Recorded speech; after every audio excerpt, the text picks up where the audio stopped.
sombré. Longtemps, je me suis couché de bonne heure. Parfois, à peine ma bougie éteinte, mes yeux se fermaient si vite que je n'avais pas le temps de me dire je m'endors.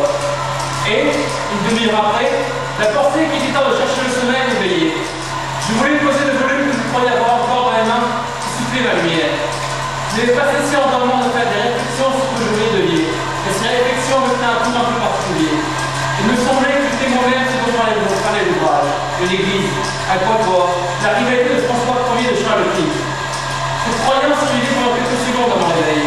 Elle ne choquait pas la raison, mais faisait comme des écailles sur les yeux et les empêchait de se rendre compte que le besoin était plus élevé. Puis elle commençait à devenir inintelligible, comme après la métempsycose des pensées d'une existence intérieure. Le sujet du livre se détachait de moi, tout est libre de m'y appliquer ou non. Aussitôt, je recouvrais la vue, j'étais étonné de trouver autour de moi une obscurité, douce et reposante pour mes yeux. Mais peut-être plus encore pour mon esprit, à qui elle apparaissait comme une chose sans cause, incompréhensible, comme une chose vraiment obscure. Je me demandais quelle heure il pouvait être. J'entendais le sifflement des trains qui, plus ou moins éloignés, comme le chant de l'oiseau d'une forêt rejoint la distance, me décrivait l'étendue de la campagne déserte, où le voyageur se hâte à la station de Poncher.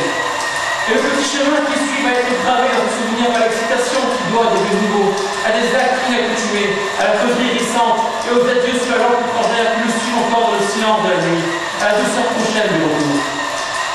J'ai appuyé tendrement mes joues contre les belles joues de l'oreiller qui, la nuit fraîche, sont comme les jours de notre enfance. Je frottais l'allumette pour regarder ma montre. Bientôt minuit. C'est l'instant de malade qui a été obligé de partir en voyage et a dû coucher dans un hôtel inconnu, réveillé par une crise, se réjouit en apercevant sur la porte une raie de jour. Quel bonheur, c'est déjà le matin. Dans un moment, les domestiques seront levés. Il pourra sonner, on viendra le porter secours. L'espérance d'être soulagé lui donne du courage pour souffrir. Justement, il a cru entendre des pas. Les pas se rapprochent, puis ils s'éloignent. Et la raie de jour qui était sous sa porte a disparu. C'est minuit. On vient d'éteindre le gaz. Le dernier domestique est parti et il faudra rester toute la nuit à souffrir sans remède.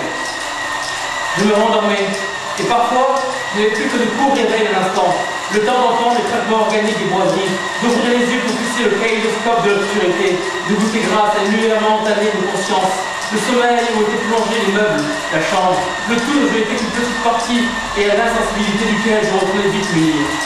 Ou bien en dormant, j'avais rejoint sans effort un âge jamais révolu de ma vie primitive.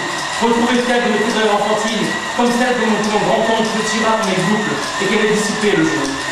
Date pour moi d'une ère nouvelle, où on l'avait coupée.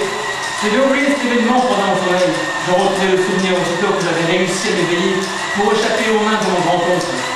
Mais par mesure de précaution, j'entourais complètement ma tête de mon oreiller avant de retrouver dans le monde des rêves. Quelquefois, comme Ève naquit d'un glycose d'Adam, une femme laissée pendant mon sommeil d'une fausse position de ma cuisse. Formé du plaisir que j'étais sur le point de goûter, je m'imaginais que c'était elle qui me l'offrait. Mon corps sentait dans le sien ma propre chaleur venait se rejoindre. Je m'éveillais. Le rêve des humains apparaissait comme bien lointain entre cette femme que j'avais quittée. Il y avait quelques moments à peine. Ma joue déchire encore de son baiser. Mon corps courbaturé par le poids de sa taille. Si, comme il arrivait quelquefois, elle avait été une femme que j'avais connue dans la vie. J'allais me donner tout entier à ce but, la retrouver, comme ceux qui partent en voyage pour voir de leurs yeux, et s'étaient désirés et s'imaginent qu'on peut goûter dans une réalité le charme du son. Peu à peu, sans souvenir s'évanouissait, j'avais oublié la fille de mon rêve.